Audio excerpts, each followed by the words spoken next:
As a game developer, the biggest lesson I learned, and the first lesson I learned, was absolute and total pain. Hello guys, welcome back. I'm the Story Nerd as always, and welcome back to a new video. Today we are obviously talking about the 3 biggest lessons I learned from game development. If you haven't already, why don't you go ahead and subscribe and ring the bell for notifications so you never miss a new video. As always, this is a nerdy channel where we talk about all things nerdy, so even if you don't like what we're talking about today, if you're a nerd, you're gonna like what we're talking about later. We have anime content for you if you'd like to check that out right here. We also have movie review content if you want to check that out also right here. And we have more stuff on the way. Now without further ado, let's go ahead and get into the meat of this video. So I've been making games for about 3 years now actually.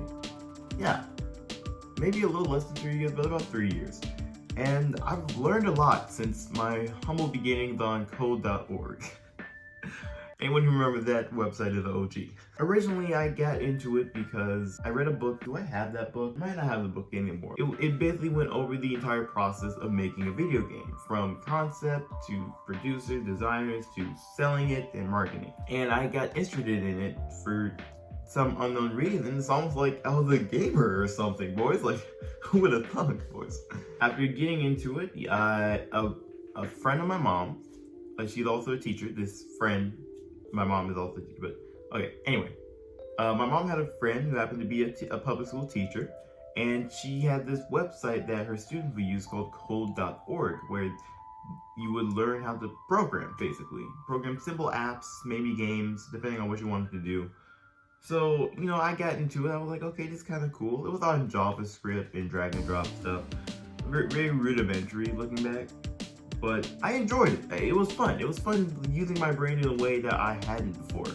So, you know, I kept playing around with it, and eventually I forgot my login password. So I kind of dropped it for a while. But then, a few years later, found Game Maker Studio 2. I don't really remember how, but I remember finding it and picking up the free trial and being like, hey, yo, it's kind of chill. I made some very garbage games that I have no footage of, and I'm not going to even go back at that. But that's where this character is originally from, that I made in one of my animations on my channel.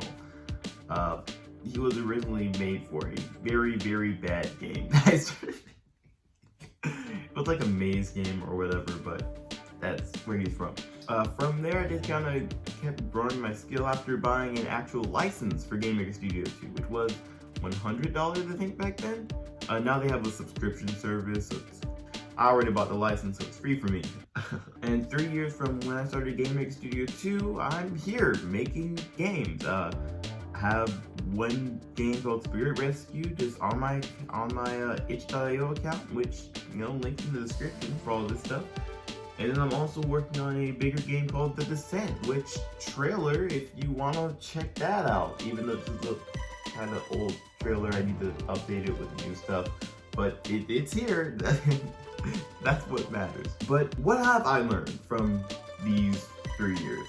Well, I have 3 big lessons that I've learned, and I feel like they can also be used for life in general. So the first one, and probably the one that most game developers figure out really soon, don't make things pretty, make things work. A lot of times you look at your favorite games, they're beautiful, and they work perfectly fine. But chances are when you're first getting into game development, you're not worried about how they work, you're worried about how they look, which is something I fell into a lot during my early days. And so I would focus on making it look good, look well, even if it didn't really work properly. That's something you're gonna have to change very quickly, as I found making it work and then making it pretty way easier. I found that's applicable to life, so you figure it out yourself.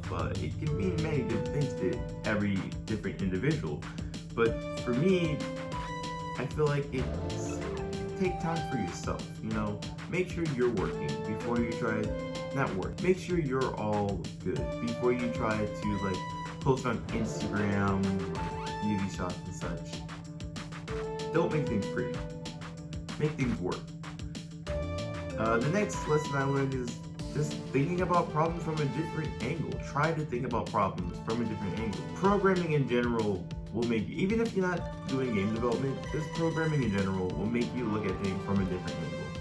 How can I achieve this one goal? There's millions of ways in programming and in life. It's about how you approach it. So if one approach isn't working, take a step back and see what other ways you can approach the problem at. There might be a simpler way that you missed, or there might be a longer way that gets the job done, even if it's not the nicest. So it's always good to look at problems from a different angle. And then lastly, probably the biggest lesson I learned is be ready to let go. Now this is kind of a sadder one. In game development, I just mean be ready to cut some features that you really like. If they're not working for your game, or if you can't get them to work, it's okay to let them go, at the very least for now. You might be able to come back to it, or you might not, but if it's not servicing your game, why have it? It's just extra and it's taking up your time.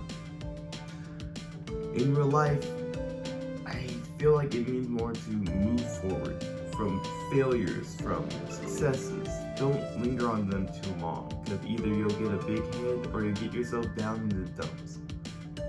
So move forward, looking ahead. Keep moving on to the next thing, next project, next relationship, next part in your life. Don't stay idle. These 3 lessons have personally helped me a lot with my own life. It's partially why I'm doing YouTube now, because I've wanted to do YouTube for so long, but so other things just weren't really working out for me. So I approached things from a different angle. I made things work without maybe being pretty, and I'm ready, and I was ready to let go of some of my other passions. Like, I have a keyboard. I was learning to do keyboard. You can kind of see it. It's like, it's right here. It's this thing. I have a keyboard. I play it in free time, but I'm not actively learning it because I feel like game development and YouTube are more important to me personally. I also have a guitar, but I'm not getting that out. These lessons have helped me, and I hope they can help you in either in your game development journey or just in life. That's been all for this video. Again, if you enjoyed, leave a like and ring the bell for notifications so you never miss a video. And if you don't see a bell, that means you need to subscribe. So go ahead and subscribe as well. And I'll see you guys next time. Nerd on.